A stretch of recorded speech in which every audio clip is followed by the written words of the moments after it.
తపోకాల ధ్యానాంశములు. 1వ రోజు. పశ్చాత్తాపం నూతన హృదయం. సువార్త వాక్యం. కాలము సంపూర్ణమైనది, దేవుని రాజ్యము సమీపించినది. హృదయ పరివర్తనం చెంది సువార్తను విశ్వసింపుడు. మార్కు సువార్త 1వ అధ్యాయము 15వ వచనము. ఆత్మీయ సందేశం. ఈ తపస్సు కాలం మనల్ని మనం సమీక్షించుకోవడానికి దేవుడిచ్చిన ఒక గొప్ప అవకాశం. పశ్చాత్తాపం అంటే కేవలము గత తప్పుల గురించి బాధపడడం మాత్రమే కాదు, మన మనస్సును, మార్గాన్ని దేవుని వైపుకు మళ్ళించడం.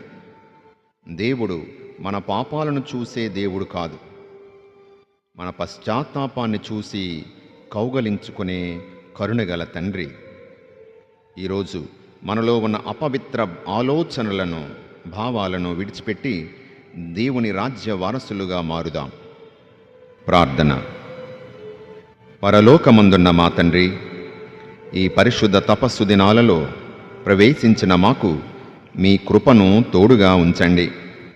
ప్రభువా, గత కాలంలో మా చూపులతో, మాటలతో, క్రియలతో మీ మనస్సును గాయపరిచిన సందర్భాలను బట్టి పశ్చాత్తాపపడుతున్నాం. మా హృదయాలు కఠినమైపోయి మీ వాక్యానికి దూరమైనప్పుడు మమ్మల్ని మళ్ళీ మీ ప్రేమ వైపుకు ఆకర్షించండి. ఈ 40 రోజులు మేము చేసే ఉపవాస ప్రార్థనలు మా ఆత్మలకు నూతన బలమును ఇచ్చునుగాక.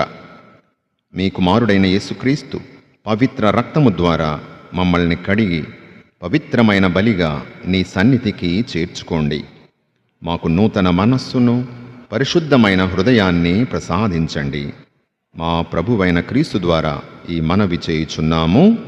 ఆమెన్.